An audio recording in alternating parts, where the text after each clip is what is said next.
Hello friends, आज बताएंगे economics का इम्पोर्टेंट क्वेश्चन। उससे पहले एक बात बता देते हैं, आपको पार्ट 3 में क्या क्या पढ़ना पड़ेगा। पार्ट 3 में आपको पेपर 5 के एग्ज़ाम देना होगा, पेपर 6 का, पेपर 7 का, पेपर 8 का एग्ज़ाम और एक जनरल स्टडीज़ का एग्ज़ाम देना पड़ेगा। तो जनरल स्टडीज़ का इम्पोर्टेंट क्वेश्चन हम वीडियो के डिस्क्रिप्शन में डाल चुके हैं और पेपर 5, 6, 7 का इम्पोर्टेंट क्वेश्चन हम यहाँ पे बताएंगे। वैसे 2023 का क्वेश्चन ही बताएंगे, यही खास क्वेश्चन है, इम्पोर्टेंट क्वेश्चन यही है। इसके अलावा अगर आपको मन चाहेगा कि क्वेश्चन बैंक अगर आपको चाहिए तो क्वेश्चन बैंक का PDF अगर आपको मिल जाएगा 8873176306, इस वाला नंबर पर मिल जाएगा। आपको बस 25 रुपया पेमेंट करना पड़ेगा तो क्वेश्चन बैंक मिल जाएगा। तो आपको समझ में आ गया, जनरल स्टडीज़ का एग्ज़ाम और ये चारों पेपर का एग्ज़ाम देना पड़ेगा। तो फिलहाल ये चारों पेपर का इम्पोर्टेंट क्वेश्चन हम बता देते हैं। तो ब्रावो पार्ट 3 2022 से 25 session economics honours paper 5 VVI question. सबसे फर्स्ट क्वेश्चन है, किसी देश के आर्थिक विकास में राज्य की क्या भूमिका होती है, चर्चा करें। सेकेंड क्वेश्चन है, किसी देश के आर्थिक विकास में विदेशी पूंजी किस प्रकार महत्वपूर्ण है, चर्चा करें। थर्ड क्वेश्चन है, आर्थिक नियोजन क्या है, उत्प्रेरण द्वारा नियोजन और निर्देशन द्वारा नियोजन के बीच प्रमुख अंतर उल्लेख करें। फोर्थ क्वेश्चन है, भारतीय नियोजन की विभिन्न रणनीतियों तथा तकनीकी पर चर्चा करें। फिफ्थ क्वेश्चन, विकेंद्रीकृत योजना से आप क्या समझते हैं, चर्चा करें। सिक्स्थ क्वेश्चन है, भारत में राष्ट्रीय विकास परिषद की मुख्य विशेषताओं तथा कार्यों की चर्चा करें। सेवेंथ क्वेश्चन, भारत के किस पंचवर्षीय योजना में समावेशी विकास की अवधारणा प्रस्तुत की गई थी, चर्चा कीजिए। एट्थ क्वेश्चन है, आर्थिक नियोजन को परिभाषित करें, निर्धन देशों में इसे अपनाने पर क्यों बल दिया जाता है। नाइन्थ क्वेश्चन है, आर्थिक विकास से आप क्या समझते हैं, किसी देश के आर्थिक विकास को प्रभावित करने वाले तत्वों की विवेचना करें। टेंथ क्वेश्चन है, संक्षिप्त टिप्पणी लिखना जिसमें पूंजी निर्माण और आर्थिक विकास के चरण, निर्धनता का दुष्चक्र, चतुर्थ पंचवर्षीय योजना। तो इतना सारा क्वेश्चन कीजिएगा तो इसमें से 5 या 6 क्वेश्चन आपके परीक्षा में आएगा और 5 क्वेश्चन सिर्फ कहा ही जाता है बनाने के लिए। तो आपके लिए बहुत बेनिफिट होगा। अब बताते हैं आपको पेपर 6 का इम्पोर्टेंट क्वेश्चन। तो यहाँ पे है ब्रावो सेशन 2022 से 25 part 3 economics important paper 6 important question में सबसे फर्स्ट क्वेश्चन है, मतलब सिर्फ 5 क्वेश्चन का ही आंसर देना होता है। सबसे फर्स्ट क्वेश्चन है, औद्योगिक क्रांति से आप क्या समझते हैं, ग्रेट ब्रिटेन की औद्योगिक क्रांति के परिणामों की व्याख्या करें। सेकेंड क्वेश्चन है, ग्रेट ब्रिटेन की वाणिज्यिक क्रांति के आर्थिक एवं सामाजिक प्रभावों की व्याख्या करें। थर्ड क्वेश्चन है, इंग्लैंड में कृषि क्रांति के कारणों एवं परिणामों का वर्णन करें। फोर्थ क्वेश्चन, 1929 के जो आर्थिक संकट के मूल कारणों एवं उनके प्रभावों की व्याख्या करें। फिफ्थ क्वेश्चन, 1914 से अमेरिकी कृषि विकास के लिए उत्तरदायी कारकों का वर्णन करें। सिक्स्थ क्वेश्चन है, सोवियत संघ की नई आर्थिक नीति की उपलब्धियों एवं असफलताओं का वर्णन करें।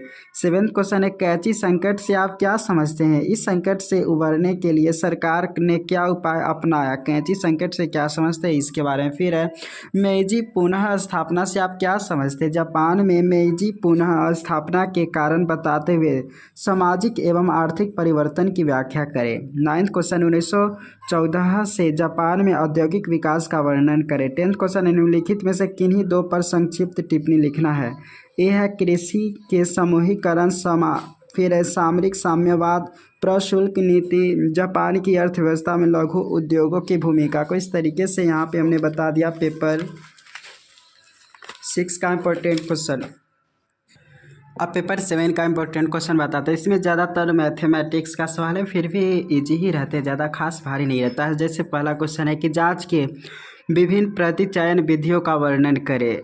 सेकेंड क्वेश्चन, निम्न आवृत्ति में वितरण में माध्यिका ज्ञात करें। तो इसका माध्यिका निकालना है, जो 9th 10th में पढ़ चुके होंगे उस तरह की माध्यिका है। फिर है थर्ड क्वेश्चन, सांख्यिकी की परिभाषा देते था, इसके क्षेत्र की विवेचना करें। इसका कहाँ क्षेत्र, कौन कौन से क्षेत्र में सांख्यिकी का इम्पोर्टेंस है उसके बारे में बताना। फोर्थ क्वेश्चन है, निम्नलिखित सम अंकों से समांतर माध्य की गणना करें। तो इसका समांतर माध्य आपको निकालना है, ये सब आंकड़ा है, इसका समांतर माध्य आप आराम से सीख सकते हैं कहीं से भी।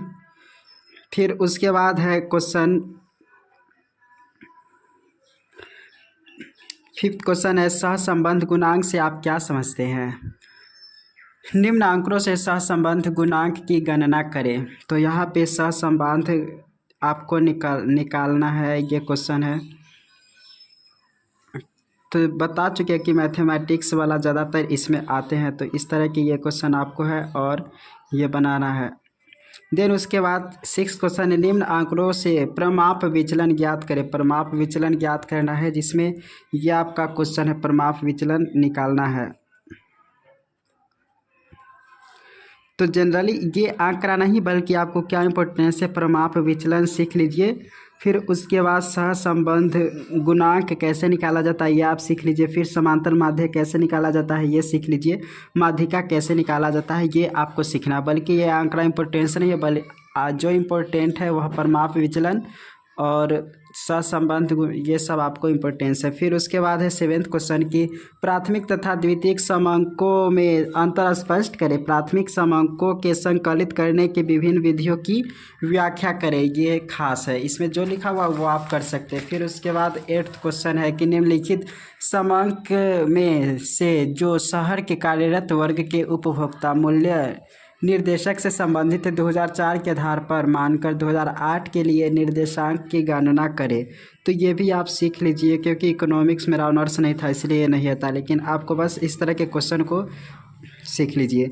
9वां क्वेश्चन है कि निम्न आंकड़े का बहुलक प्राप्त करें। तो बहुलक भी इजी होता है, ये उतना मुश्किल नहीं है, तो बहुलक आप आराम से निकाल सकते हैं। और टिप्पणी करने वाला है फिशर का आदर्शवाद माध्य विचलन केंद्रीय प्रवृत्ति की माप अपकिरण। तो ये आपको पेपर 7 का इम्पोर्टेंट क्वेश्चन जो भी था आपको बता दिए। उसी तरीक़ा से आप पेपर 8 का इम्पोर्टेंट क्वेश्चन बता देते। देख सकते हैं कि ब्रावो 2022 से 25 part 3 economics honours paper 8 important question. श्रम अर्थशास्त्र के सैद्धांतिक एवं व्यवहारिक महत्व को विस्तार से स्पष्ट करें। सेकेंड क्वेश्चन, भारत में श्रम बाजार की विशेषता लिखें।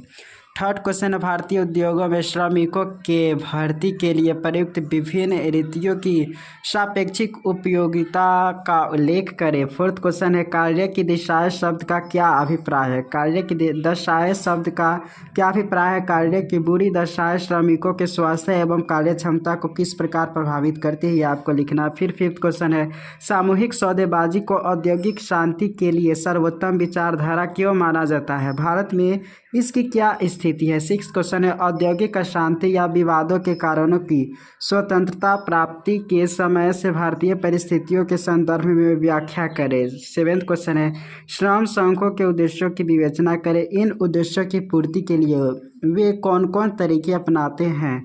एट्थ क्वेश्चन है, भारत में श्रम कल्याण कार्य की असफलता के प्रमुख कारण क्या है। श्रम कल्याण कार्यक्रमों की सफलता के सुझाव दें। नाइन्थ क्वेश्चन है कि भारत में सामाजिक सुरक्षा की विद्यमान प्रणाली की आलोचनात्मक समीक्षा करें।